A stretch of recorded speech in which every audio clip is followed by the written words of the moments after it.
Bismillahirrahmanirrahim. Assalamualaikum warahmatullahi wabarakatuh. Sebelumnya perkenalkan, nama saya Mardiah dengan NIM 20111020338, mahasiswi jurusan Manajemen Pendidikan Islam Lokal 2.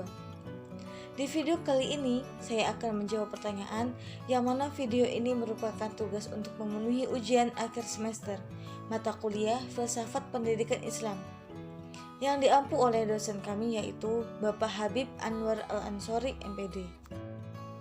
Baik, langsung saja kita jawab. Nomor 1, yang pertama adalah ontologi. Ontologi dalam pendidikan Islam mencoba membawa pendidikan untuk mengenal tentang hakikat segala sesuatu yang merupakan tujuan dari diselenggarakannya pendidikan Islam, yaitu mengenal hakikat Tuhan. Yang kedua, epistemologi. Dalam kajian epistemologi diarahkan untuk memahami sumber ilmu pengetahuan. Tentu juga dalam hal ini sumber ilmu pengetahuan Islam berbeda dengan sumber ilmu pengetahuan secara umum.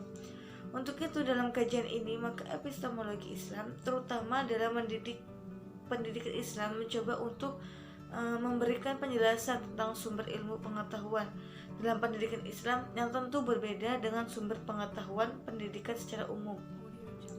Yang terakhir, aksiologi. Aksiologi cabang filsafat ilmu yang mempertanyakan bagaimana manusia menggunakan ilmunya. Pendidikan Islam dalam kajian ini merupakan yang terakhir yang mencoba melihat tentang nilai dalam pendidikan Islam secara utuh. Tujuannya adalah menemukan jawaban tentang kegunaan dan nilai-nilai yang melekat dalam konteks pendidikan Islam. Aliran yang pertama yaitu aliran konservatif. Mereka memaknai ilmu dengan pengertian sempit, yaitu hanya mencakup ilmu-ilmu yang bersifat keagamaan, menganggap semua disiplin itu adalah penting. Mereka lebih luas dalam merumuskan ilmu pengetahuan dan indera adalah sumber utama ilmu pengetahuan. Kedua, religius rasional. Aliran ini mengakui bahwa semua ilmu dan sastra yang tidak mengantarkan pemiliknya menuju kehidupan akhirat dan tidak memberikan makna sebagai bekal di sana, maka ilmu hanya akan menjadi bumerang bagi si pemilik tadi kelak di akhirat. Dan yang terakhir, pragmatis. Aliran ini mengajarkan bahwa yang benar sesuatu yang berakibatkan manfaat pada dirinya sendiri dengan secara praktis.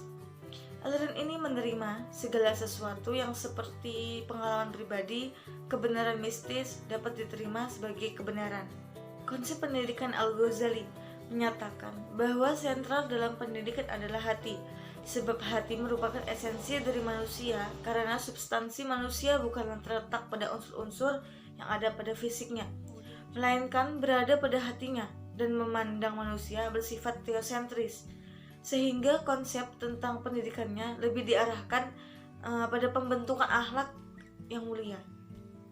Yang kedua, konsep pendidikan Ibnu Khaldun adalah penerangan ilmu, pengetahuan, dan keterampilan serta berbagai aspeknya pada karya nyata untuk memperoleh rezeki menuju lebih kepada masyarakat lebih maju sesuai dengan kecenderungan individu. Yang ketiga, pendidikan Islam menurut Kiai Haji Hashim Asy'ari, pembentukan manusia sebagai sosok yang penuh dengan pemahaman secara benar, sempurna terhadap ajaran-ajaran Islam, dan mampu mengaktualisasikan dalam kehidupan sehari-harinya secara konsisten. Yang keempat, konsep pendidikan menurut Al-Zarnuji adalah suatu proses jiwa untuk memahami makna sesuatu sebagai upaya pembentukan akhlakul karimah guna mendirikan diri kepada Allah demi mencapai keselamatan di dunia dan di akhirat. Dan yang terakhir, konsep pendidikan yang diuraikan Abdullah Nasi Ulwan dengan pemberian kebebasan kepada anak didik, yakni memberikan kesempatan kepada anak untuk memilih hal-hal yang baik dan benar dari tingkah laku, membuat keputusan sendiri. Idealisme adalah filosofis yang mempunyai ciri khas yang berpusat bahwa ide hanya kebenaran realitas dalam mencari sebuah kebenaran, keindahan, dan keadilan yang abad. Filsafat idealisme sangat penting dalam dunia pendidikan karena meletakkan manusia atau peserta didik sebagai subjek memiliki pengetahuan yang tersimpan dalam dirinya, baik pengetahuan umum maupun agama. Yang kedua, aliran realisme adalah aliran modern Eropa. Menurut realisme, alam semesta tidak bersifat abstrak dan psikis. Sebaliknya, realisme berasumsi bahwa alam semesta itu terdiri dari substansi, material, objek, dan peristiwa. Yang ketiga, ciri-ciri materialisme. Segalanya berasal dari satu, yaitu materi. Tidak mengakui alam gaib sebagai alat pencapaian ilmu, memposisikan ilmu sebagai pengganti agama dalam hukum, menjadikan tabiat manusia sebagai akhlak. Aliran filsafat materialisme memandang bahwa realitas seluruhnya adalah materi.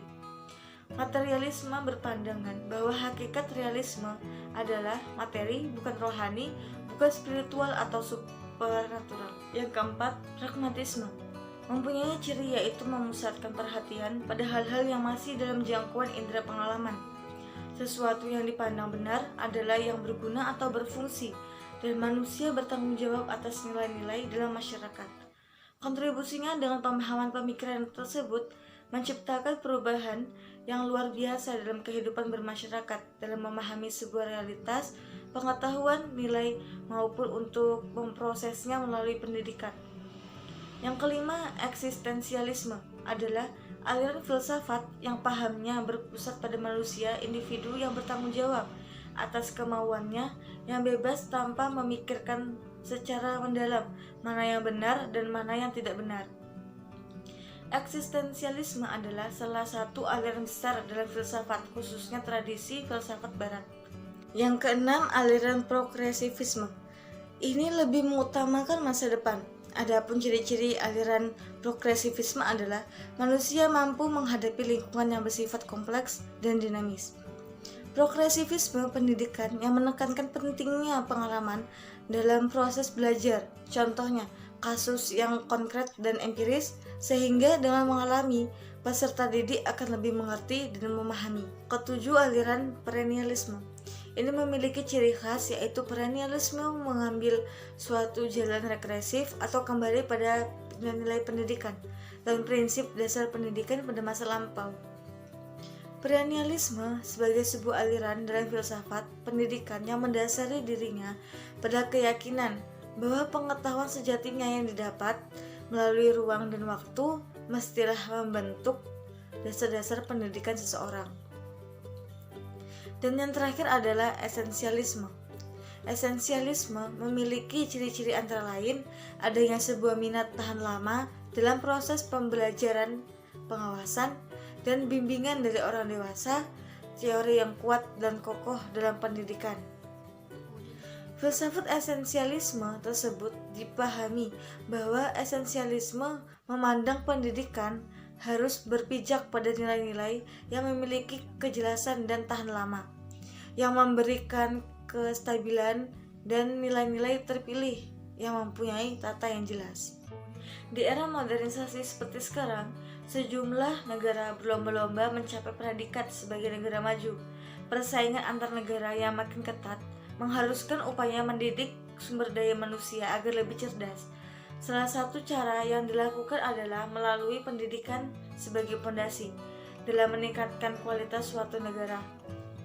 Merdeka belajar dalam perspektif Islam bukan bermakna manusia terbebas dari kewajiban untuk belajar, akan tetapi terbebas dari tekanan atau intervensi pihak luar dalam belajar, bebas dari penjajahan sifat malas belajar, dan terhindar dari perasaan puas dalam ilmu yang dimiliki.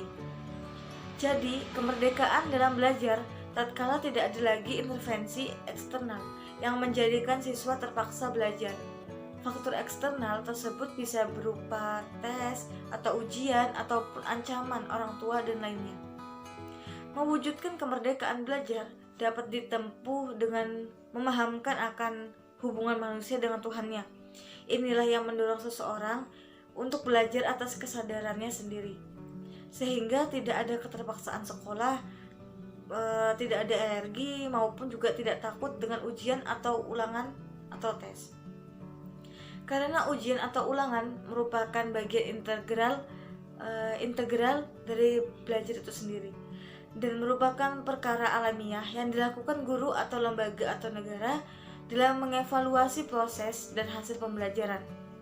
Dengan demikian, Merdeka belajar akan tercapai ketika seseorang belajar karena dorongan qimah ruhimah, meraih ridho Allah Subhanahu wa Ta'ala, dan memandang belajar atau sekolah atau menuntut ilmu bagian dari ibadah kepada sang pemilik ilmu Allah Subhanahu wa Ta'ala. Merdeka belajar tidak terkait dengan adanya ulangan atau ujian atau tes yang diselenggarakan oleh satuan pendidikan ataupun negara. Akan tetapi, merdeka belajar terkait dengan dorongan seseorang untuk belajar. Oke, sekian, terima kasih. Wassalamualaikum warahmatullahi wabarakatuh.